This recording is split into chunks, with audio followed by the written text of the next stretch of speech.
All right, sports fans, how's everybody out there doing?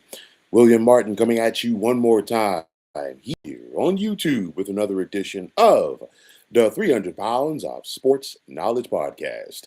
So, if you're a football fan, then you definitely know by now that former New England Patriots head coach Bill Belichick will not be elected to the Pro Football Hall of Fame this year.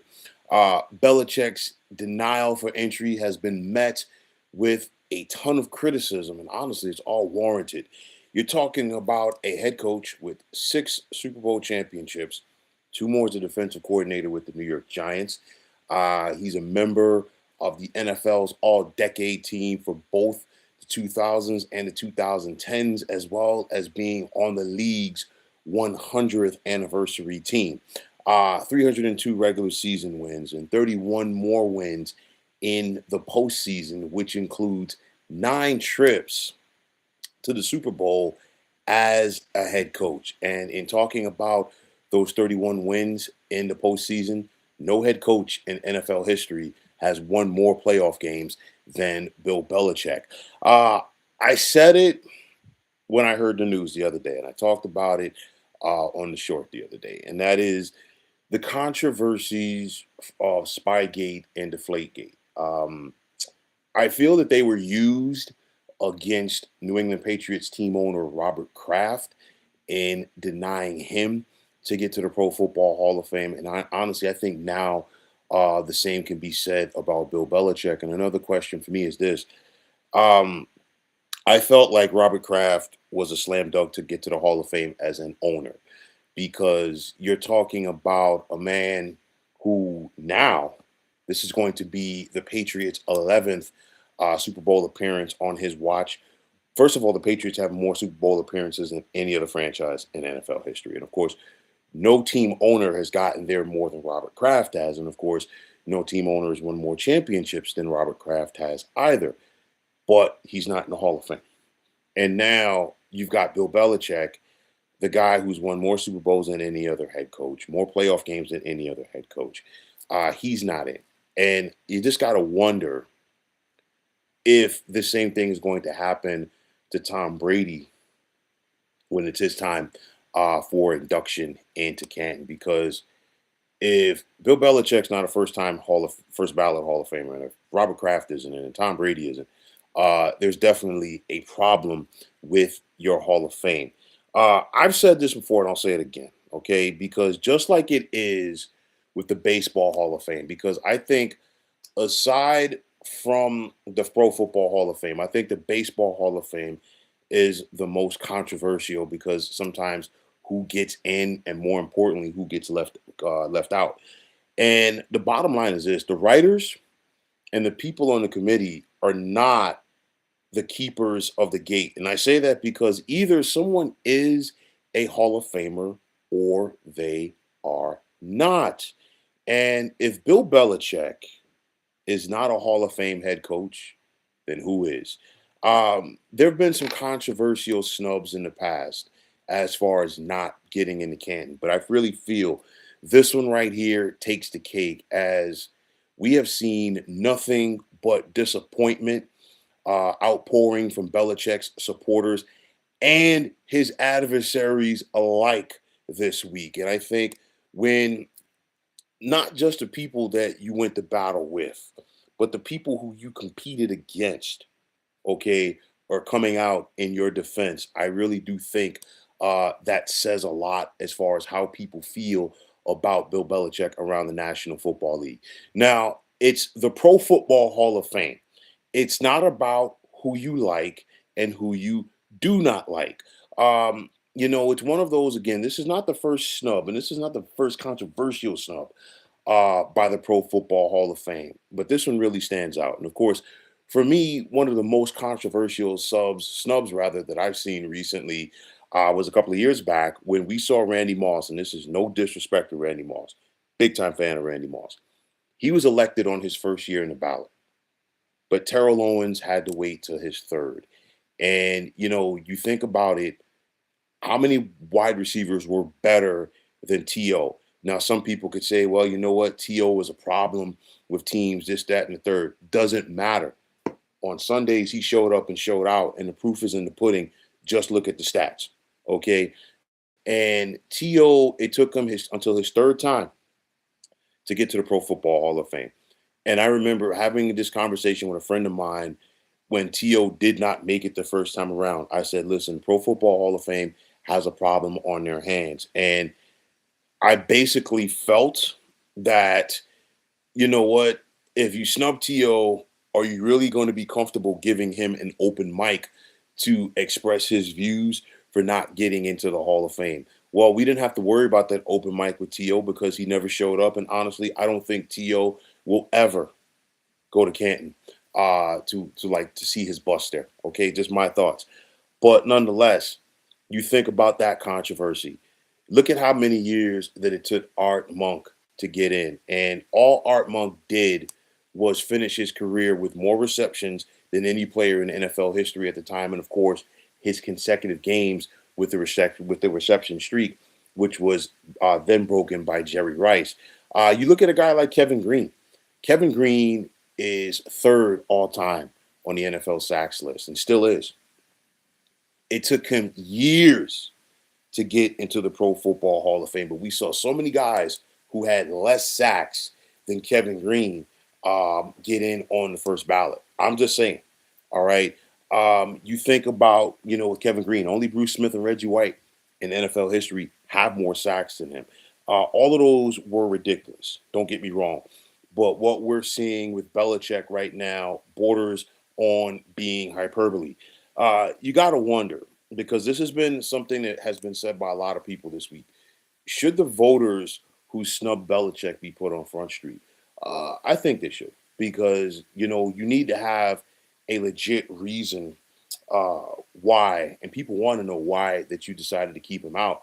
And of course, another controversial thing, and this is where does Bill Polian factor into this, because there are rumors, and of course, Bill Polian is denying them, that he basically was telling people that what, Belichick should have to go out there and wait a year as punishment for Spygate and Deflategate. Well, the bottom line is this: like I said before, it's not up to you. You're not a keeper of the gate, okay? At the same time, it's one of those again. If either somebody is or they're not good enough to be in the Hall of Fame. There's no ifs, ands, or buts about it. So is the fact that Belichick, you know, because he has been looking to get back into the NFL and coach. We saw him interview a couple of years ago with the Falcons. Of course, it didn't work out. He's now coaching collegiately at the University of North Carolina. I do think in the heart of hearts that Bill Belichick does want to get back into the NFL to get that all-time wins total. Not sure if it's going to happen, but you got to wonder, is that being held against him? Because you think about how long it took Bill Parcells to get in. Parcells should have been in long before he did. You think about how long it took Joe Gibbs to get in because people thought he was going to come back and coach. And the same thing with John Madden. Okay, so maybe just playing devil's advocate here, maybe that's part of the controversy, if you will, as well. But the bottom line is this: some people in Canton definitely have some explaining to do. Okay, you think about the criticism that the voting committee is now receiving. I do not think that they thought that it was going to be as bad as it is. But at the end of the day, they made their beds. Now they're going to have to lie in them, and they're going to have to deal with it. And this is the other thing when it comes to the committee, because yeah, you have some writers, yeah, you have some former league officials, this, that, and third that were associated with teams like a Bill Polian. What is going to happen now when people that you lobby for are coming up? And what if, some people were not fans of you keeping Bill Belichick out? Are they going to try to do the same to people that you're lobbying for, or people who you're associated with? Like, just using Bill Polian as an example. What if it was one of his guys that played for him in Buffalo or Indianapolis or Carolina? Is it going to be held against them? We got to see. And my other thing, my biggest thing with this is Belichick's snub going to be the straw that breaks the camel's back in regards to the selection process, because now we're seeing stuff come out as far as, like, talking about the criteria, the standard that the committee is being held to, this, that, and the third, and what they and how they need to toe the line on things. And you got to wonder, this could be it. And I think we've seen some controversial omissions in the past, but I think this one right here, this I think is going to change the game because I think it's the eye opener of eye openers. Because as long as I've watched football and as long as I've watched this Hall of Fame selection process, this has probably got to be the biggest and controversial omission, most controversial omission that I have seen so far, and I guarantee you it's going to change things. I guarantee you, because of this, Bill Belichick will be in the Pro Football Hall of Fame come next year. But like I said, it's the Hall of Fame. It's not the hall of having personal vendettas. Okay, either somebody is good enough to be there or they are not. That's the bottom line. But it's one of those where I truly do think this is going to be a game changer because again, when you have other coaches who have competed against Bill Belichick coming out, his players that played against him, this, that, and the third, everybody is in agreement on this. If Bill Belichick is not a Hall of Fame coach, then who is? You're talking about the coach for the 100th anniversary team, the coach of the decade for both the 2000s and the 2010s. The 2 decades that Spygate and Deflategate were all involved in. And he was still selected, okay, to the decade teams for each of those respective decades. Another thing for me with Bill Belichick, you think about his defensive work, okay? Two-time Super Bowl champion as a defensive coordinator with the Giants. And I want to harp on that for a moment because Bill Belichick's game plan for Super Bowl 25 when the Giants upset the Buffalo Bills, Bill Polian's Buffalo Bills, all right? It's one of those where that blueprint, that game plan itself needs to be in Canton for what it amounted to because you go back and remember the 1990 Buffalo Bills. In two playoff games, the Raiders and Dolphins could not stop that K-Gun offense. Buffalo put up 95 points, okay? And in that playoff run for the Giants, they held the Chicago Bears to 3 points in the divisional round.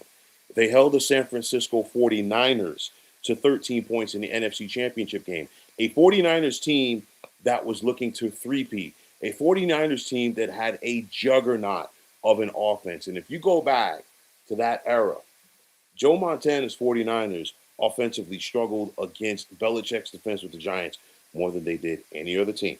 Okay, and then you go to Super Bowl 25. He shut down one of the best passing games in the National Football League that season. Okay, Buffalo scored 19 points for the game. Two of those points came on a safety, but nonetheless, they were limited to 17 points in that Super Bowl. And then, of course, for me, people can say whatever they want. His game plan for Super Bowl number 36 against the St. Louis Rams in the greatest show on turf is one of those where, you know what, he out-physical them. The Patriots beat them up. It was a great game, but nonetheless, they put a physical toll on that Rams team. And honestly, that Rams team was never the same after that. Okay. They missed the playoffs in 2002. They bounced back in 2003, but nonetheless, the Rams were never like back to that championship level like they were after that game. Belichick is a defensive genius, and he belongs in the Hall of Fame. And like I said, maybe, just maybe, his denial will be the game changer that we need to see in Canton. But folks, that is going to wrap it up. And as always, I want to take this time out to thank each and every one of you for checking out the 300 Pounds of Sports Knowledge podcast here on YouTube. And as always, if you like what you heard, saw in this podcast, you know what to do. Just hit that like button as well as subscribing to this channel. And like I always say, it's greatly appreciated. Also, if you are on the X, formerly known as Twitter, you can check me out anytime at 300 Pounds of Sports. And like I always say, if you give me that follow, it will be my pleasure to do the same in return. That also goes for Instagram, where you can check me out at 300 pounds of sports knowledge.